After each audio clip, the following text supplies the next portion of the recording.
नमस्कार, आप देख रहल बानी भोजपुरिया खबरें। बिहार झारखंड के ताज़ा खबर खातिर बनल रही रउआ लोगिन भोजपुरिया खबरें चैनल पर। जे अब तक लाइक सब्सक्राइब नहीं कइले तो जल्दी से रउआ लाइक करी, सब्सक्राइब करी और शेयर करी।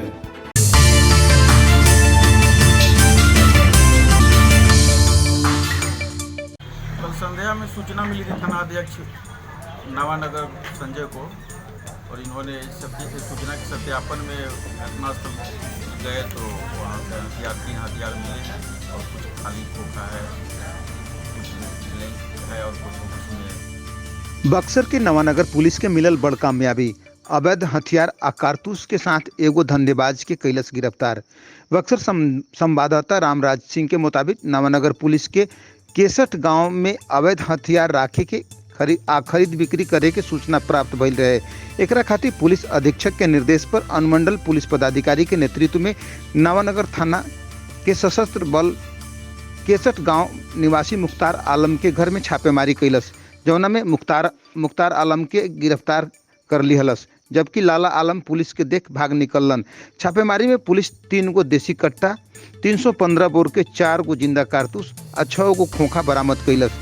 छापेमारी में एसएचओ संजय कुमार, सह अवधेश कुमार के अलावा रिजर्व गार्ड के महिला और पुरुष बल के जवान शामिल रहले। नवानगर में हथियार बरामद होने का मामला प्रकाश में आ रही है, क्या है पूरा मामला? कल संध्या में सूचना मिली थी थानाध्यक्ष नवानगर संजय को, और इन्होंने सूचना के सत्यापन में घटनास्थल गए तो वहाँ से तीन हथियार मिले हैं और कुछ खाली खोखा है, कुछ ब्लैंक है और कुछ उसमें जिंदा भी है। एक आदमी उसमें पकड़ा गया, जो मेन कल्प्रिट था वो नहीं पकड़ा गया है, भाग गया। उसके फादर पकड़े गए हैं, जिनके संज्ञान में था कि बेटा मेरा अवैध कारोबार में लगा हुआ है। संभवतः ये हथियार खरीद बिक्री के कारोबार में संलिप्त थे।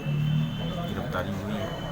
कितने लोग गिरफ्तारी हुई है? एक आदमी की गिरफ्तारी हुई है जो जेल जा रहे हैं, और हम लोग आगे की कार्रवाई में लगे हुए हैं। इन लोगों का पूर्व का इतिहास क्या है? आपराधिक इतिहास देखा जाएगा, पता किया जाएगा।